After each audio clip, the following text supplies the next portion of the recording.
back to New Day Cleveland. The show must go on. That's the battle cry into the breeches. Going on now at the Allen Theater. And joining us are the stars of the show, Missy Sturgis and Brian Sills. And these are two firecrackers because they've been hard to hold down back in the green room. That's not entirely true. You guys are on fire. Well, this hour of the morning, we can't help it. Yeah. So tell us about this show. What inspired this show and how long is it going to be here? Well, George Brandt, the playwright, first started writing this based on letters that he read in the archives at Case Western that were written in 1942 all around the war, and what the Women's Committee had to do to keep the Cleveland Playhouse going, which never went dark during the war. So 104 years it's been going, and the efforts that it took, which are beautiful and brave and heartbreaking, and it inspired this whole adventure. Yeah, so it takes place, it's loosely based on the Cleveland Playhouse. But Which is unbelievable. Well, I mean, it's great. This is like a homegrown Cleveland play. And about what this theater company does to survive when all the men are off fighting at war. The women take over the theater company, led by Missy's character, who is the wife of the artistic director of this fictional theater company. Oh, and look at that. Yeah, look at her. Doesn't she look fantastic? She's lovely. I know, she's gorgeous. Look at that. I can pull it together every once in a while. I'm not too shabby. Yeah. You're okay. I'm all right. It's all hair gel. You're okay. But it's not bad. But so she leads the way. She finds all these other women that want to help and get this theater going, and there's all kinds of things. It's hilarious. It's funny. It's heartwarming.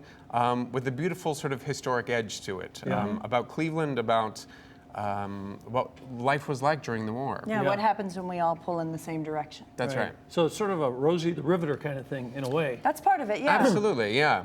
It's sort of, in also some ways reminds me, if you remember the film League of Their Own. Oh, sure. It's a little along those, like just these amazing stories of these incredible women who rise up in this moment of great need. And somehow he puts it all into this incredible comedy. Yeah. I mean, it is a hilarious so play. funny. You know what's really great about this? Cleveland has a great background in theater, as you obviously know. And people have been attending the theater, supporting the theater for so many years. For folks that remember the old Cleveland Theater, walking up and down those hallways, seeing the pictures of the great stars. And our set is actually based on that old theater. Yeah, on the original Cleveland Playhouse, further down Euclid down there. Yeah. Cleveland Clinic's got it now. Yes, exactly. That's right. So, but when you walk into play the Allen Theater at Playhouse Square, you're going to think you're walking into the old original Cleveland Playhouse. So I'm thinking all the folks who did attend there and they go see this show, there's going to be a lot of different kinds of nostalgia happening for people. Like it triggers emotions in people, the show. Well, and for veterans as well, we had a Blue Star Appreciation Night for our first preview, and it was absolutely amazing for them to be honored and seen, and also get to see what it's like to be loved and valued and laugh at something that has been painful at times in their lives. A lot of people come through and they're part of a show that's already played somewhere. It's been in New York or somewhere else like that. But this must be really interesting to see something grow out of a seed and its origin and see what comes of it. I mean, how did this grow beyond what you thought it would be doing this show? Oh my gosh. Well, we did a production of this last summer in Chautauqua.